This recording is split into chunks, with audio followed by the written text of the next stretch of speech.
This news program is proudly brought to you by Smart Start Breakfast Biscuits and Now Biscuits.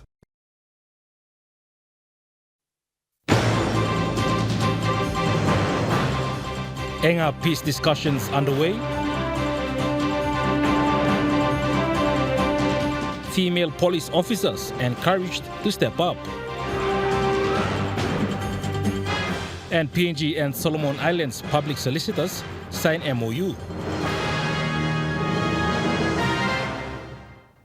A very good evening. This is National EMTV News. I'm Malcolm Wyra. Thank you for joining us. A ceasefire and peace discussion workshop between the leaders of the conflicted areas in Enga province and government delegations has commenced today in Port Moresby. The police commissioner and provincial administrator for Enga province were present to discuss with the leaders of Palinau Alliance at the Hilton Hotel. The Enga provincial government has initiated an intervention plan and framework for the people of the conflicted areas in Enga to engage with the government to resolve the ongoing conflicts in the province. On the first day of the workshop, the Commissioner of Police, David Manning, and the Enga Provincial Administrator, Sandy Saka, engaged in a peace negotiation with the Palinau Alliance of the conflicted area in Wapenamanda. Through the Provincial Administrator's Office and the Commissioner's Office to attend this round of consultations with a view to address and cease the conflicts in the Sak and the Middle areas of the Wapenamanda district in the Enga province. The PA indicated that this peace negotiation workshop will continue for 3 days. He elaborated. That has been involved in this ongoing conflict. So what we're hoping to achieve over the next 2 or 3 days is, after discussions with the individual parties today and tomorrow, we are hoping that we can find some common understanding and common commitment to the ceasefire and peace process to bring both parties together, hopefully by Sunday or any time thereafter, when we're able to bring both parties together to actually commit to the ceasefire, laying down of arms in this ongoing conflict, and commit to the long-term peace process. Commissioner Manning acknowledged the initiative of the Enga Provincial Administration to have the peace negotiation. Acknowledge the efforts of the Provincial Administrator, Mr. Sandy Saka of Enga Province, for initiating this new, if you like, approach to conflict resolution in a very strategic part of our country. Commissioner Manning also highlighted that there had been many interventions over the last decades to work collaboratively with other government agencies to solve some of these long-standing issues. Louis Maingu, National EMTV News. The provincial administrator for Enga province, Sandy Saka, highlighted that the culture of tribal fighting in Enga province has changed. He made this statement today at the peace negotiation workshop in Port Moresby. The provincial administrator stated that the law enforcement agencies with the national, provincial and local level government have tried to stop the tribal fighting so many times. He elaborated, stating that tribal fighting has changed due to the use of high-powered weapons. Because of those guns, the culture of tribal fighting has changed. The rules of engagement that used to govern traditional fightings has changed. The level of devastation and destruction due to tribal conflicts has changed. They've received unprecedented levels. Mr. Saka explained that there were a lot of intervention to stop the fighting. However, the change in dynamics of the fighting has become a serious challenge. Resolving this conflict has become a huge challenge. We have tried to resolve this particular conflict with 7 or 8 different, what we call preventive orders to stop fighting. Fighting is stopped for a week, sometimes a month, but fighting is restarted again because the dynamics have changed, the culture of fighting, the reasons why they're fighting, the rules of engagement. The recent massacre has prompted the Commissioner of Police and the Provincial Administrator to approach the tribal conflict solution differently. Addressing the underlying issues through a conflict resolution process and hopefully bring long-term peace. The second part of this dynamic was that we needed to address the huge humanitarian issue that was becoming evident. Mothers and entire villages were being uprooted from the communities, something that has never happened in traditional conflict. Mr. Saka highlighted that with the destruction of villages and displacement of people as a result of tribal fighting, it has created a humanitarian disaster concern. Louis Maingo, National EMTV News. Depicting a domino effect, a nasty accident that took place earlier today in Port Moresby saw 8 vehicles attaining damages worth hundreds of kina. Eyewitnesses said the accident could have been worse given the usual traffic congestion in the nation's capital. It is here at 5 Mile in the peak hours of this morning. An accident took place that involved 8 vehicles, one of which was a school bus that had students on board. Fortunately, no casualties have been reported. Witnesses said that a 25-seater PMV bus en route from Gerika lost control and collided with vehicles before it due to brake failure. The collision involved 4 taxis, 3 25-seater PMV buses and a Toyota Hilux. Most of the vehicles sustained severe damages. Giving a recount of what transpired as an eyewitness was longtime resident of 5 Mile, Gerald. Gates bus full flight come down. Come down a bomb is ready stop. 5th pass a black 5th. Come down give this a comfort. Comfort and give this a Costa 15. Then come down and give this a taxi, green taxi.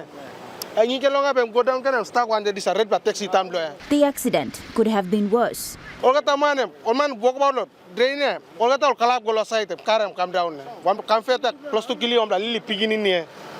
Sumatin, come down, no same collab go side, comfort them crest long here. Caught in the middle of the accident at a close call was a 25-seater school bus belonging to Kundu International, with students reported to have been on board on their way to school. Fortunately, no casualties were reported on the scene. Officers present near the site of the accident were quick to respond and handle the situation, ensuring order for the travelling public. Traffic police and residents that live along the freeway noted that accidents are frequent along that stretch of road.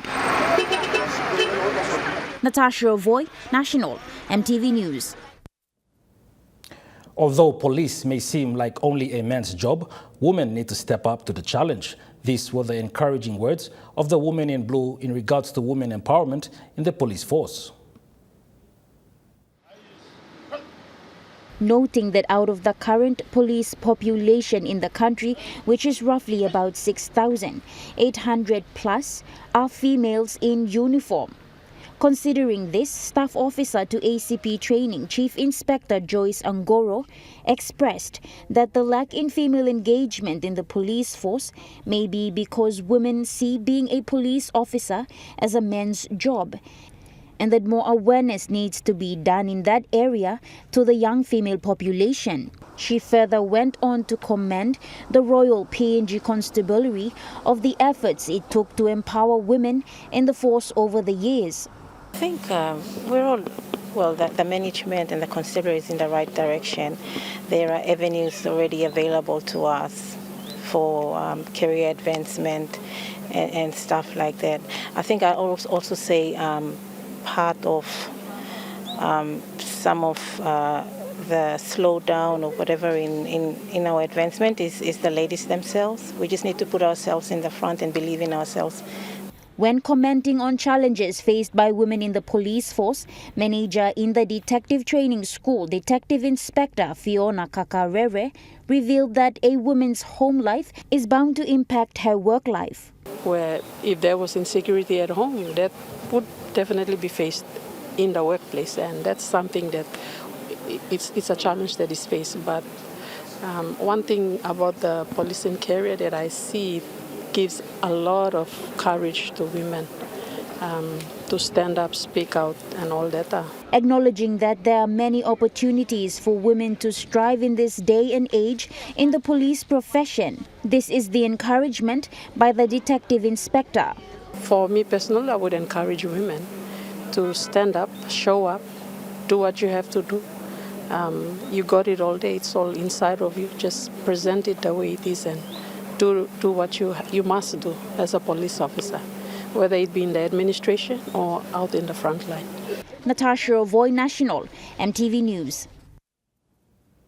Celebrating the International Women's Day along with other participating countries, the PNG government recently announced that it will be partaking in the 68th United Nations Commission on the Status of Women. This was the announcement made by the Secretary of the Department of Community Development and Religion, Jerry Ubase. This year, PNG will attend and participate at the CSW 68 session led by Honorable Minister Jason Peter, Minister for Community Development, Religion, and Ministry and Mission responsible for women and girls in PNG. The key priority theme for CSW 68 session is accelerating the achievement of gender equality and the empowerment of all women and girls by addressing poverty and strengthening institutions and financing with a gender perspective. Mr. Ubase further mentioned. During this important meeting, Minister will present two important statements on behalf of the government and the people of Papua New Guinea. One statement will be the priority theme, while the other will be on mobilizing financing for gender equality and empowerment of all women and girls, policies and strategies to end violence, to end women and girls' poverty. He also added this note. Papua New Guinea and Solomon Islands are also the only countries in the Pacific that will host the side event together during the CSW 68 session. CSW, or the Commission on the Status of Women, is UN's largest annual gathering on gender equality and women's empowerment, set to take place this year from the 11th to the 22nd of March. Natasha Ovoy, National, MTV News. A memorandum of understanding was signed between the Office of the Public Solicitor PNG and the Office of the Public Solicitor Solomon Islands in Port Moresby today. The agreement will pave way for future collaboration and partnership between the two offices. The MOU follows recent visits made by Public Solicitor of PNG to the Solomon Islands and Public Solicitor of Solomon Islands visit this week to PNG. Public Solicitor of PNG Leslie Mamu's visit to Solomon Islands were to discuss ways to improve the provision of legal aid services there. Public Solicitor Leslie Mamu further elaborates on this MOU. From Solomon Islands, the MOU has set the limit at 4 lawyers per trip, per program. So the program is up to 4 months, and so the 4 lawyers will be here with us.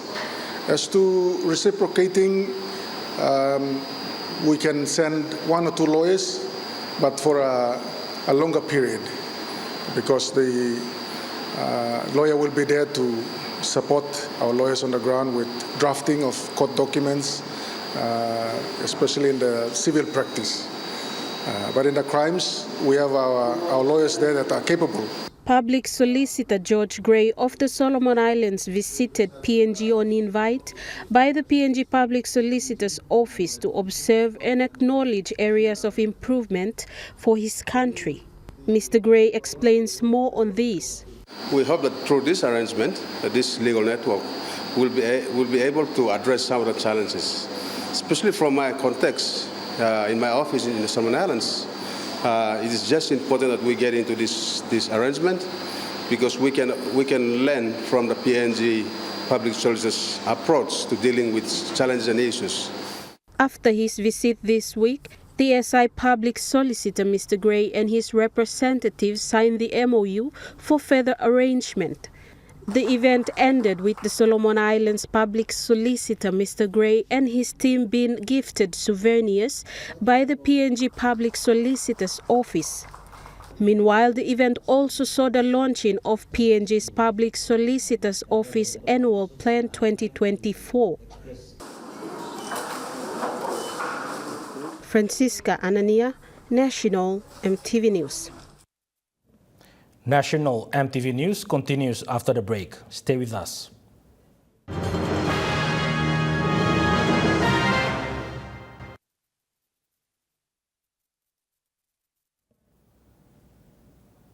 You're watching National EMTV News.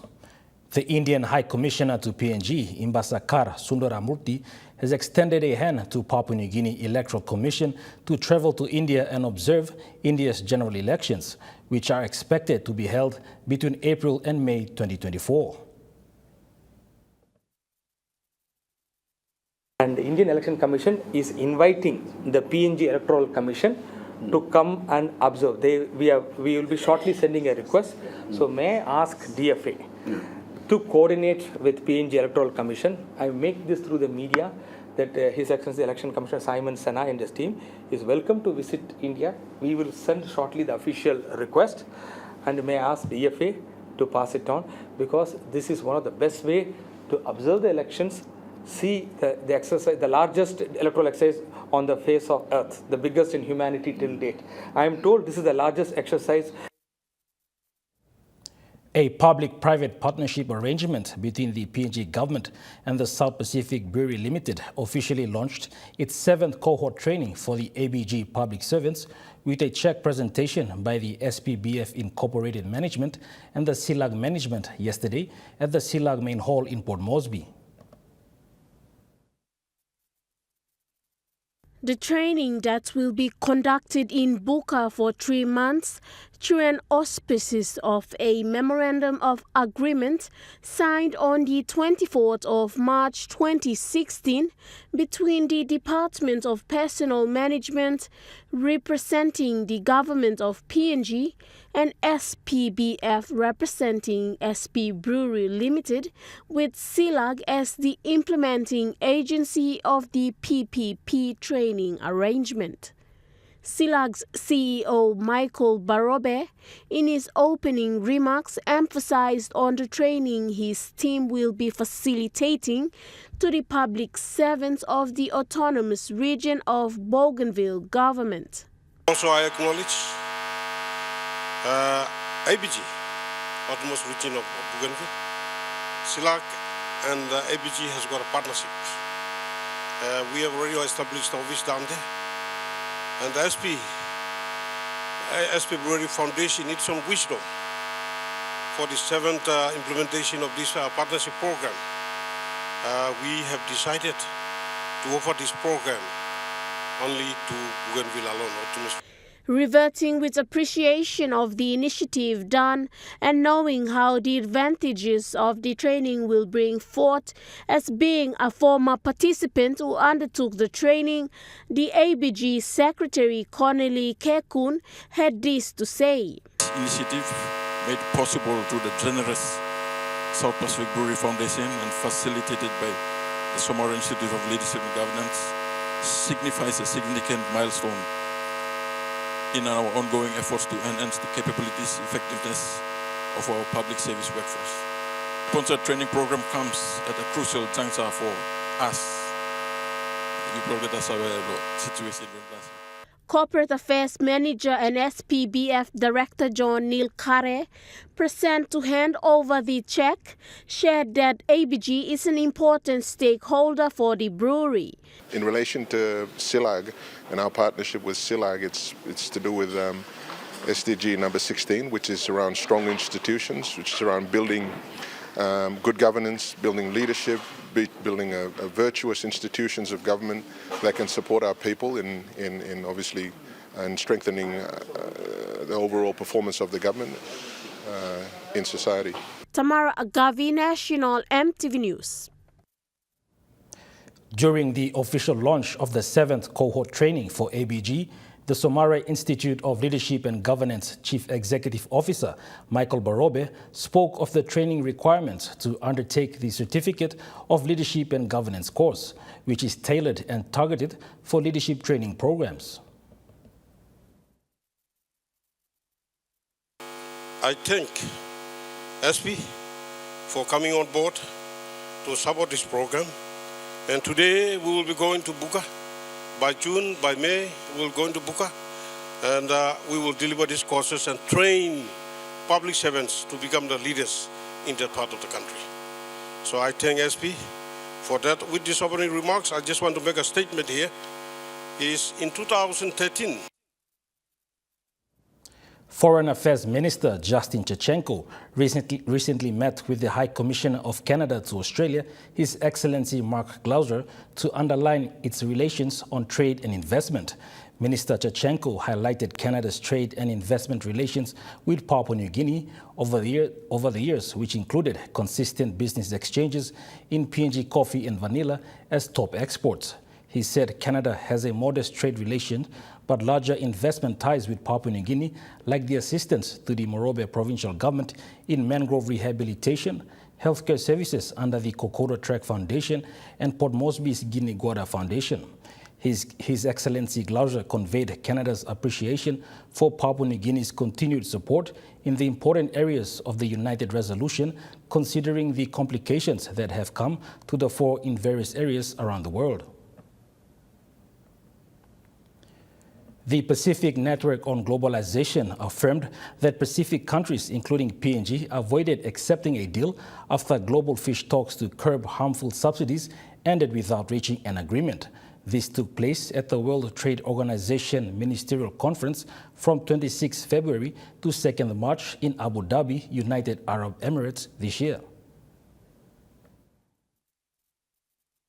PNG Deputy Coordinator Adam Wolfenden stated that the proposed text for consideration by ministers does not cut subsidies of large-scale distant fishing fleets. This undermines attempts to hold those responsible for global overfishing accountable. We've identified that overfishing and overcapacity is a key problem. This was mandated for ministers, and what we saw on the table that was being circulated and considered by ministers was woefully inadequate to hold those most responsible for overfishing to account. Wolfenden stated that what was before ministers was an unbalanced agreement that rewarded those big fishing nations, placing more burdens on developing countries. The way that the text was shaping up, it was giving countries an opportunity to start to challenge the fisheries management and conservation measures within the WTO itself.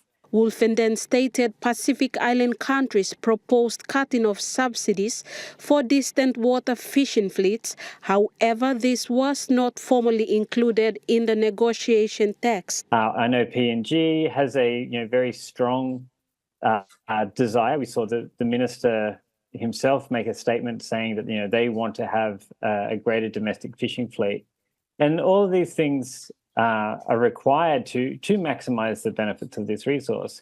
But these were, the ability for a country like Papua New Guinea to fund and, invest in building fleets, maintaining fleets, support for fisheries vessels were the key subsidies that were being discussed and trying to be wound back. Negotiations on fisheries subsidies were mandated by the Sustainable Development Goal 14.6, which called for the prohibition of certain forms of subsidies that contribute to overfishing and overcapacity while ensuring appropriate treatment for developing countries.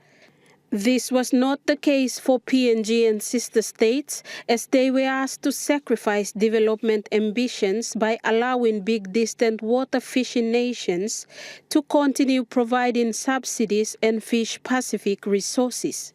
Francisca Anania, National EMTV News. Now we take a look at the NES Fund Market Report. The Kina closed 1 point lower at $0.2657 in the interbank market. At Bank South Pacific, your kina was buying $0.2582 US dollars, 0.3873 Australian dollars, 0.2282 euro, 37.85 Japanese yen. And looking at the commodity prices at New York closed, gold is trading lower, coffee closed higher, cocoa closed lower, copper closed higher, palm oil closed unchanged, crude oil is trading higher, copper closed higher. And on the stock market, the Dow Jones closed higher, the ASX 200 is trading higher, the All Ordinaries is trading higher. National EMTV News continues after the break. Stay with us.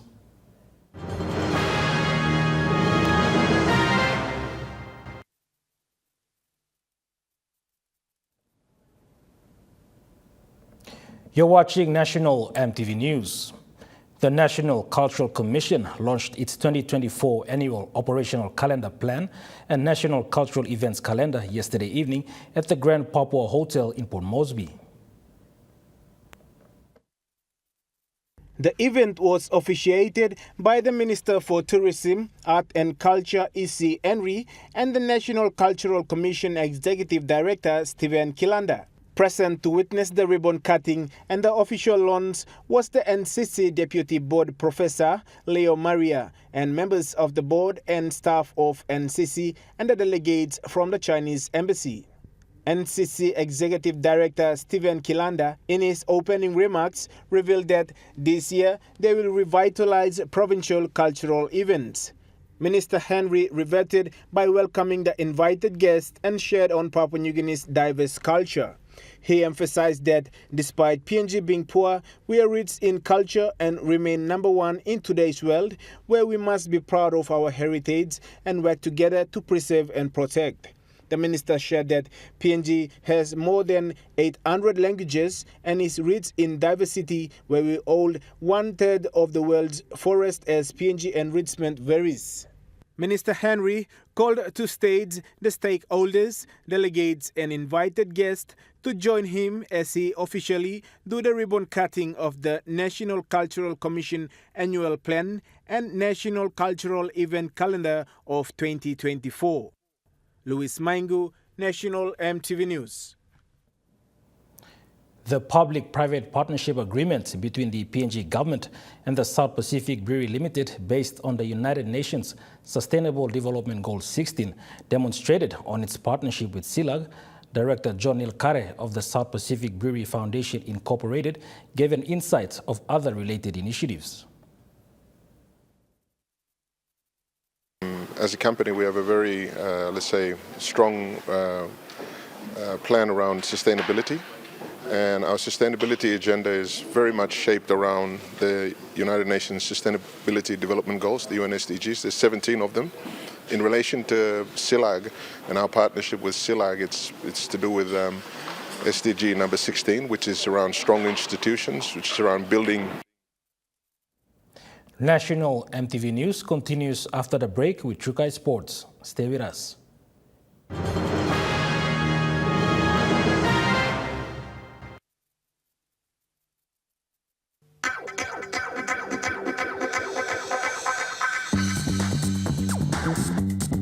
Trukai Sports.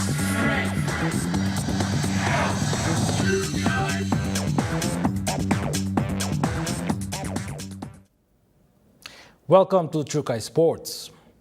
Women's Rugby League in PNG will receive support from the Australian government through Pacific All Sports and Queensland Rugby League, which will partner to deliver a 4-year, 9.7 million kina investment to support high-performance rugby league in the country. The support is a testament and continues the support and partnership with the Papua New Guinea Rugby Football League and the PNG Hunters to bring both countries' partnership closer together through shared love of rugby league. Through Australia's support, we'll see the establishment of national women's competition in PNG and support a women's talent identification program. The partnership will also build the capacity and credentials of PNG Rugby League coaches, support staff and administrators, benefiting both the men and women's game. Queensland Rugby League CEO Ben Aiken had this to say. Performance and pathways is tricky to sum up in a short period, but effectively the opportunity before us here is to tap into what the hunters have already started to create, what the two national teams, the Orchids and the Cornwalls, are doing, which creates a pull through the system, and then as a group of partners lay a platform or a structure to harness that passion and build capability right down through the grassroots. Present was PNG counterpart and CEO of PNG Rugby League, Stanley Hondina, who firstly thanked both the Australian government and the Queensland Rugby League. Hondina reiterated his appreciation for the support, as well as extended his appreciation to both the PNG Women Orchids and Men's Hunters team. Support in the space of our women's game, with the support of our partners, the women's game in our space will start this year in August, and then we'll play together with the boys in the solar 7 weeks competition, and we'll build from there. And this support is timely in the space to fit into our strategic plan of what we wanted to do. The other one was to give exposure to our girls in the international space, so outside of Papua New Guinea. We managed to get 5 girls, 3 to Brisbane, 2 to Sydney. Jonathan Sibona, Trukai Sports. League Belong Life program hosted a special event today, allowing women teams from various rugby associations in Port Moresby to play and commemorate the International Women's Day. As part of the program, League Belong Life National Program Coordinator Martin Engirin said that the aim of the program is to help women break barriers. So one of the outcomes that the program wants to achieve is gender equality and inclusiveness, people with disabilities, special needs. These are the outcomes that we want to achieve through this program, League Belong Life program. So we use a variety of our programs to achieve these outcomes. So for today, as you can see in the background, we have these rugby league teams, women's rugby league teams from the All Off-Season League, that we invited them to commemorate this day, so they are playing here for this, to commemorate this International Women's Day.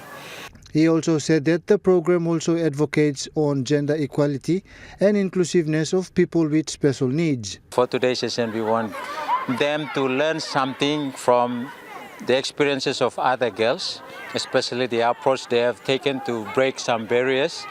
Most of these girls, they come from villages, a society which is a male-dominated society, and those influences or those belief systems, it's kind of like preventing them and refraining them from achieving their goals.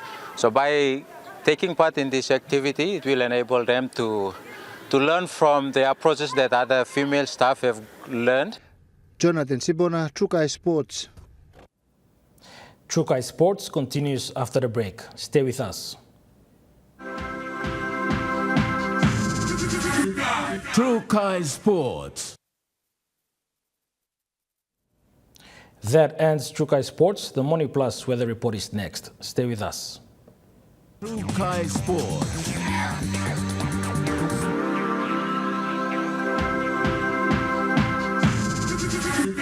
Trukai Sports. This weather update is proudly brought to you by MoneyPlus, with you always.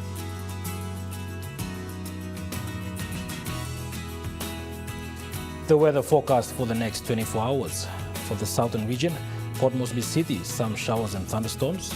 Daru, showers and thunderstorms. Kerema, some showers and thunderstorms. Alota, a few showers. Popondetta, some showers and possible thunderstorms. To the Momasa region, Ley City, some showers and thunderstorms. Medang, some showers and possible thunderstorms. Wewak and Vanimo, a few showers. To the New Guinea Islands region, Lorengau, some showers. Keviang, some showers and possible thunderstorms. Kokopon Rabaul, a few showers. Kimbe and Buka, some showers. To the Highlands region, Mount Hagen City, some showers and thunderstorms. Goroka, Buns and Kundiawa, some showers and thunderstorms. Mendi, Tari and Wabeg, some showers and thunderstorms.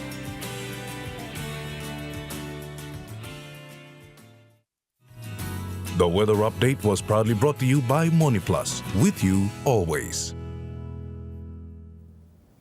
And that wraps up the news, sports and weather for Friday, the 8th of March, 2024. From all of us here, pleasant viewing. Good night.